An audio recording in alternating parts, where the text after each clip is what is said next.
হ্যাঁ, আপনি যদি আপনার পঞ্চায়েত রিক্রুটমেন্টের রেজিস্ট্রেশনে আপনার কাজটি নতুনভাবে উল্লেখ না করেন, সেক্ষেত্রে আপনার ফর্মটি রিজেক্ট বা পরবর্তী ক্ষেত্রে আপনি সমস্যার সম্মুখীন হতে পারেন। আমরা যারা অনেকদিন আগে পঞ্চায়েত রিক্রুটমেন্টের রেজিস্ট্রেশনটা করেছিলাম, তারা কিন্তু আগের সরকার অনুসারে যাদের ওবিসি লিস্ট নাম ছিল, তারা সেখানে OBC A, OBC B fill up করেছিলেন। কিন্তু বর্তমান সরকার আসার পরে অনেক নাম কিন্তু ওবিসি লিস্ট থেকে বাদ চলে গেছে। এবার যাদের নাম ওবিসি লিস্ট থেকে বাদ চলে গেছে, তাদের কিন্তু নতুন যে কাজটি উল্লেখ হয়েছে সেটা কিন্তু আপনাকে ফিল করতে হবে, নাহলে পরবর্তী ক্ষেত্রে আপনি সমস্যার সম্মুখীন হবেন। তার জন্য আপনি চলে আসবেন ক্রমে এবং সার্চ করে নেবেন WBPRMS বলে। এখানে সার্চ করার পর আপনি যে প্রথম সাইটটা দেখতে পাচ্ছেন পঞ্চায়েত রিক্রুটমেন্ট বলে, এখানে আপনি ক্লিক করবেন। ক্লিক করার পরে আপনি দেখতে পাচ্ছেন একটা বিশেষ নির্দেশিকা। আপনি কিন্তু এটাকে পড়ে নেবেন কি বলতে চেয়েছে, না হলে আপনি স্কিপ করে দেবেন, স্কিপ টু হোম করবেন। তারপর দেখতে পাচ্ছেন ওপর দিকে ক্যান্ডিডেট লগইন বলে একটা অপশন রয়েছে। আপনি এই ক্যান্ডিডেট লগইন অপশনে ক্লিক করুন, কিন্তু লগইন পেজটা চলে আসবে, যেখানে এখানে আপনি আপনার মোবাইল নাম্বার, যে মোবাইল দিয়ে রেজিস্ট্রেশন নাম্বার দিয়ে রেজিস্ট্রেশন করেছিলেন সেই নাম্বারটা দিয়ে দিবেন, এবং আপনার পাসওয়ার্ড যেটা দিয়েছিলেন সেই পাসওয়ার্ডটা দিয়ে নিজে ক্যাপচারটা ফিল আপ করে লগইন অপশনে আপনি ক্লিক করবেন।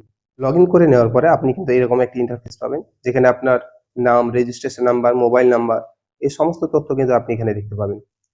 এরপরে আপনি দেখতে পাচ্ছেন যে এডিট প্রোফাইল বলে একটা অপশন রয়েছে। আপনি এখানে ক্লিক করুন। এডিট প্রোফাইলে ক্লিক করার পরে আপনি আপনার এখানে সিগনেচার দেখতে পাবেন, ছবি দেখতে পাবেন। আপনার যদি প্রয়োজন পড়ে আপনি এগুলো আপডেট করতে পারেন। আমরা যেটা করব, আমাদের কাস্ট সার্টিফিকেট, কাস্টটি উল্লেখ করব বা আপডেট করব। তার জন্য আমাদেরকে চলে আসতে হবে নিচের দিকে। সোশ্যাল ইনফরমেশন বলে একটি ট্যাব দেখতে পাচ্ছেন, আপনি এখানে ক্লিক করুন। এটা ক্লিক করার পরে আপনি এখানে দেখতে পাচ্ছেন এডিট বলে একটা অপশন রয়েছে, এখানে আপনি ক্লিক করবেন।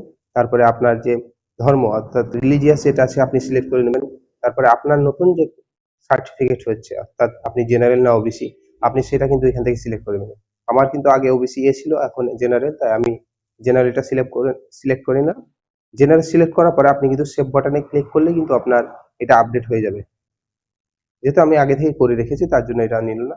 কিন্তু আপনি যখন ওবিসি এ থেকে ওবিসি জেনারেলে যাবেন বা ওবিসি বি থেকে জেনারেলে যাবেন, তখন আপনার এটা অটোমেটিক সেভ হয়ে যাবে।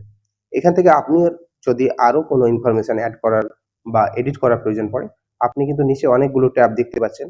এখান থেকে আপনার যেটা প্রয়োজন পড়বে আপনি সেটা কিন্তু এখান থেকে অ্যাড করে নিতে পারেন। এখন কিন্তু এডিট অপশন চালু আছে।